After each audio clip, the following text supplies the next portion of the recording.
Alright, so this video is going to be mostly a talking video, but since Dan is thinking about buying a U10 Pro himself, I thought it'd be very good to include his thoughts and opinions on it because he is a potential buyer, and his thoughts are going to reflect probably more than my thoughts on what your thoughts would be if you're considering on buying one. And with that being said, his thoughts do pretty much reflect my thoughts, like right down the line. So there's going to be some repetition here. He's going to mention things I've mentioned in my review and walk around. But all that does is confirm that our thoughts pretty much reflect what your guys' thoughts are going to be because these things keep coming up over and over again. So again, a pretty long, mostly just talking video, not a lot of action, but some very good insight on what a potential buyer's thoughts on the U-Force U10 Pro XL is. So I hope you guys enjoyed the video and stick around clear to the end.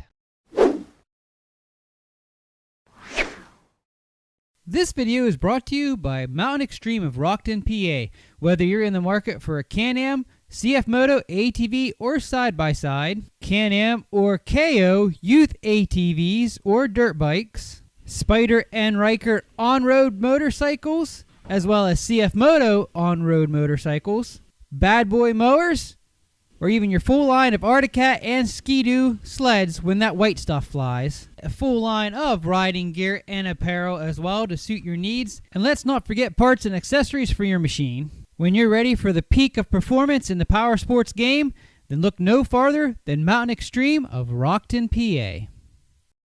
All right, Dan, so I gave everyone my opinion, but being that you're the one looking at buying one of these, let's hear your thoughts on the machine. Well, it's really quiet. I mean, when you have a helmet on, it's still kind of hard to hear anyone talk or whatever else, but like if you're not wearing a helmet, you know, but you all should wear your helmet. It's not bad. It's probably one of the quietest machines I've been in compared to all the ones that we've run around up here and everything. So for that part of it, I think it's nice. The only thing you hear is a little bit of whining here and there from like the belt or whatever, or whenever you get going. They all have it. My Renegade has it. This has it. But other than that, quiet. I can't imagine what it would be fully enclosed. I feel like it'd be extremely quiet. The length, that's the real question here. It's the XL model. Now, most of the trails up here I've driven my truck through. So comparing it to my truck, I can definitely go a lot faster than my truck.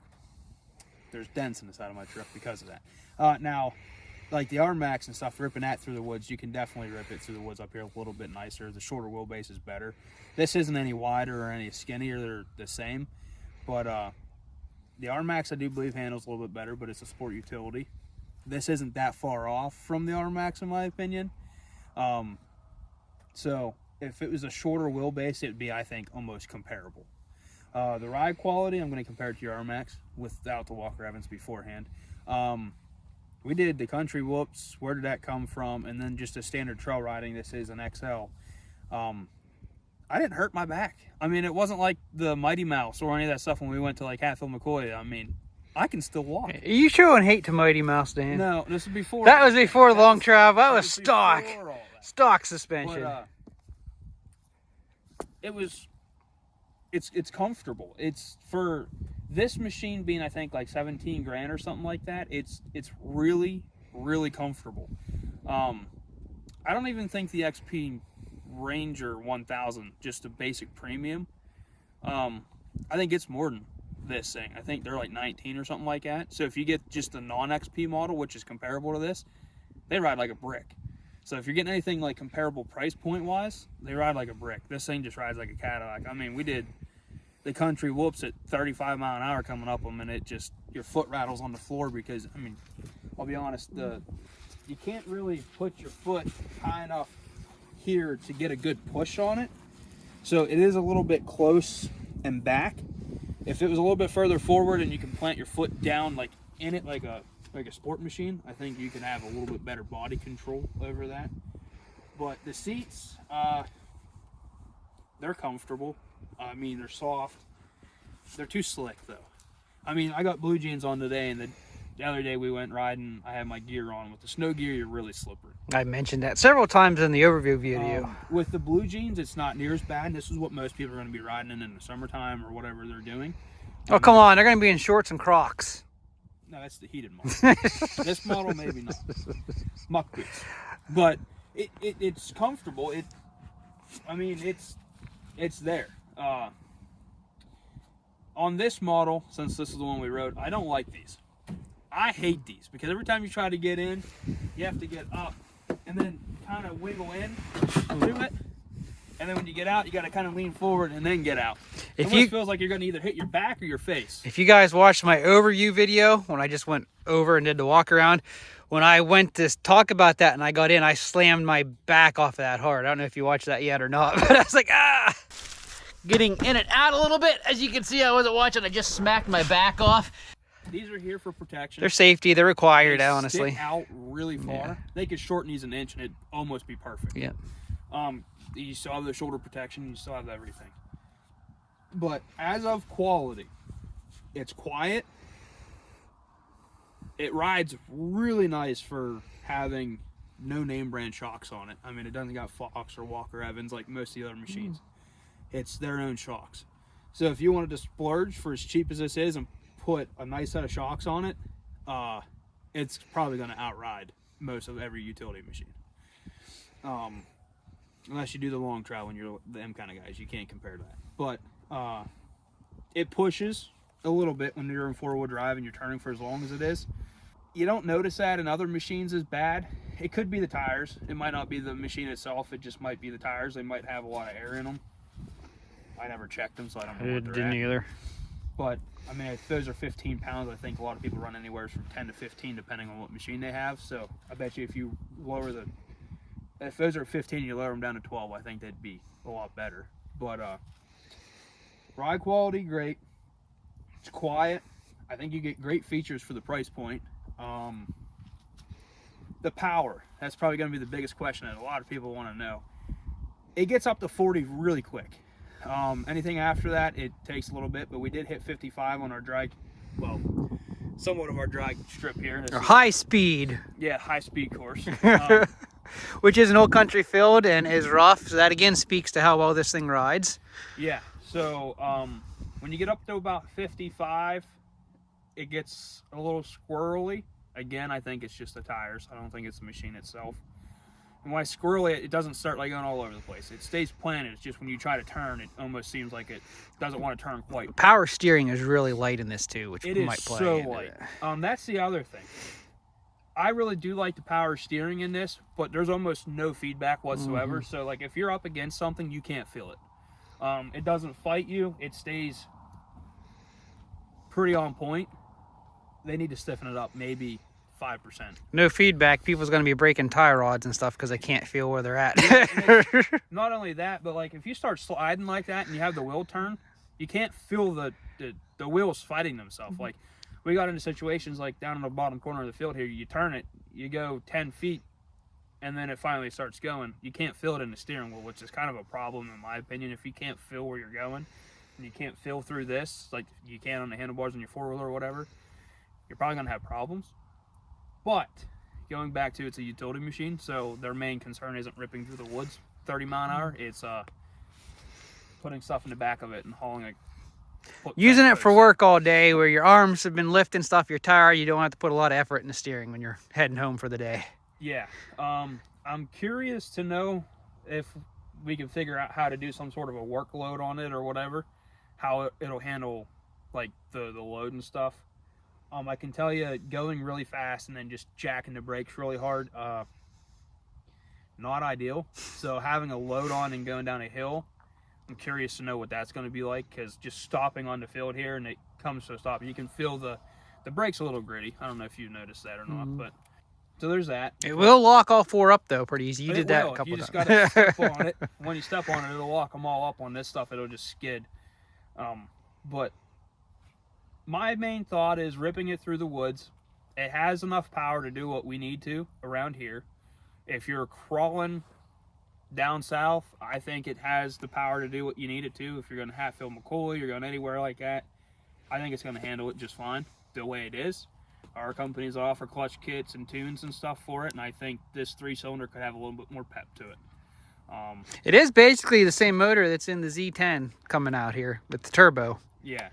So Ideally, though, this is a 1000. It's 88 horsepower. The U10. The HD10 Defenders, they're the V-twin. They're 82 horsepower. The Rangers, I think, are right around 92 horsepower. What are the HD11s? Because that's the They're triple also cylinder. around 92. So they're, or yeah, 91 or so they something like edge that. out this a little bit. So realistically, the power range is probably really equivalent to the rest of them. It's right in the market for the. I think the Ridge actually has the most out of all of them. I think Yeah, slightly over 100. depending which model you get. Or yeah, depending on the model. One's I think one something, the other one's just right around like 90 something like the Rangers. Yeah. But I personally like it. I'm just torn if I would want an XL or if I would want a 2-seater, well 3-seater I guess, because I do a lot of hunting. So with me and my parents or me and my 2 buddies or whatever, if I put them in this with our hunting gear, it's going to be crowded. And if you are like me and you pay enough money for half your hunting gear, the last thing you want is it bouncing around in the bed of your buggy with your tripods and stuff like that. So it's not ideal. But the thing is, are you going to hunt with it more or trail ride with it more? I think it's going to be 50-50 because... But you plan on possibly getting rid of the Renegade to get one if it happens, yeah, correct? So you're going to want a trail ride. Yes. Summertime, probably a decent amount of riding. Archery season and rifle season, probably also a decent amount of riding. Regardless, it's through the woods and it's on property that I have permission to ride and hunt. So probably going to use it quite a bit regardless. So that's kind of like... ripping it through the woods here with it being an XL, you can do it. There's 3 or 4 trails you probably can't get this on. That's it on your whole property. Yeah. Which is pretty good because a lot of them are pretty tight. We made them all, most of them with 4-wheelers. I mean, we've had the R-backs down through some of them, but I guess most of them were made with Mighty Mouse, honestly, so. And this turning radius on this, I mean, this is an XL and the turning radius is phenomenal. We'll show that. We go over all that in the full review video. I think the turning radius on this is probably better than some of your, like the Terex 4-seaters and stuff like that. I mean, this has turf mode, so you can unlock it to get your turning and stuff. And we did some switchbacks down here when we were riding the other day, and we left it in 4-wheel drive. And I was surprised it made some of the turns because in some of the other machines I remember riding down there, we had to back up and make some of them. Physically, I like it. I wish they would change some stuff. This being one of them. If you have the Highland, you don't have to worry about it. The steering, a little bit, and I wish they'd do away with the stupid buttons. I hate the shifter buttons because when you're stopped, I mean completely stopped, and you hit the button, sometimes you got to hit it like once or twice, or you got to hold it for a second. Like if you're not at a complete stop, it won't switch, which I guess is great. I mean, if you're just creeping slowly, it knows it and it won't let you shift. So the parking brake. Jason mentioned this the other day. Electric parking brakes kind of suck. Sometimes they don't work right. Even in your car, if you have a car with an electric parking brake on it, you know they just don't work right all the time. I will say the one nice feature is when you put this in park and then you put it back in drive, you don't have to worry about hitting the button to take it out every time. If you just touch the gas, it turns the parking brake off. Unlike if you forget to put the lever down. Somebody's done that in the RMAX, I think, a time or two. You forget to put that down, you're dragging your brake. It's one of those things. It automatically puts it back on when you hit park too. Yeah, it does. I like that. We did test the bed capacity when we went riding the other day. I had Jason and Seth standing in the back of it, and I tried to put it up, and it would not go up. I don't know what they weigh, but probably close together 300-ish pounds. Oh, at least, yeah. And they stood in the front of it, and it wouldn't lift 300 pounds. I would like to see a better lift. If you're using it for utility and you put some rocks or dirt and stuff back there, that stuff adds up in weight pretty quick. I get it. You're not going to have it all in the front. It's going to be centered, but this goes back to the work aspect of it. If you're going to offer an electric dump on a bed that's capacity is like 900 pounds, you should make the lift capacity almost equivalent to what the payload is. Yep. I don't know if you noticed this, but when you put this up, hold on, let me put it up. When you put it up, and I don't know if you noticed this is a cool feature.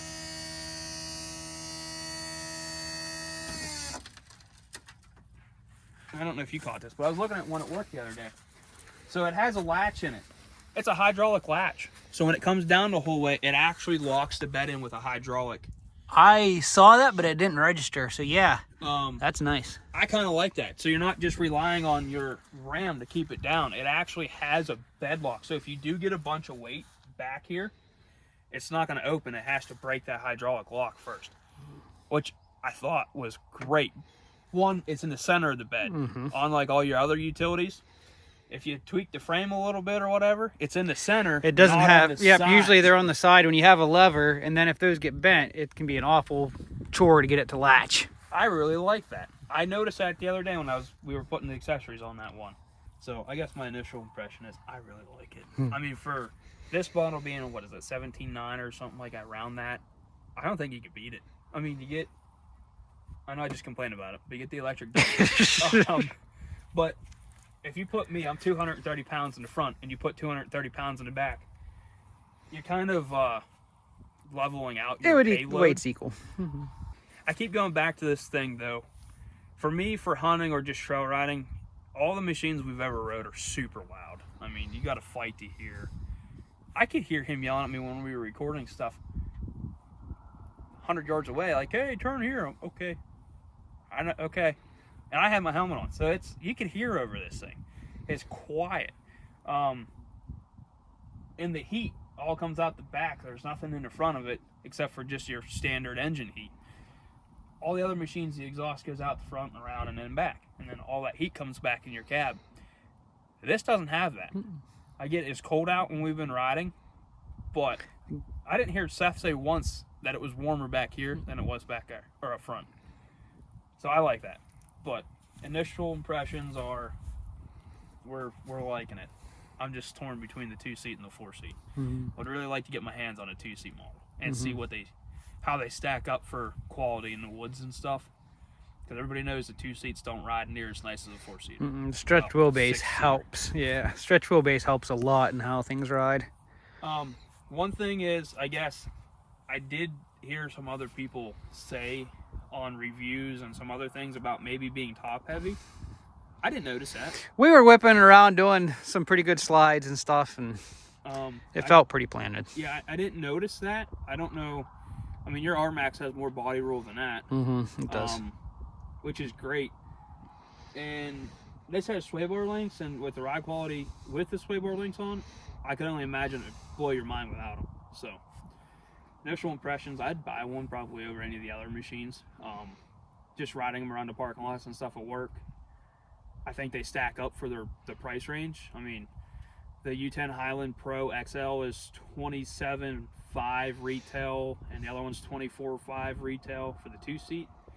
The Rangers are over 30 grand, you know. So there's the Defenders. Depends on which models you go with. They have 50,000 different Ranger models. And your prices are talking full cab with heat and AC too. Yeah. And not the base. You can get a base Defender. I mean, we got one down there that's used. They're asking 29 grand for it right now. That's used. And it doesn't have the heat or the AC in it. So it, you know, for the price point, you can't go wrong. And everyone that's hating on CF Moto, I have personal experience with CF Motos. My brother has had the buggy and the 4-wheeler for the last, 3 years on the 4-wheeler? Yeah. Something like that? Yep. He's never had a single problem with any of them.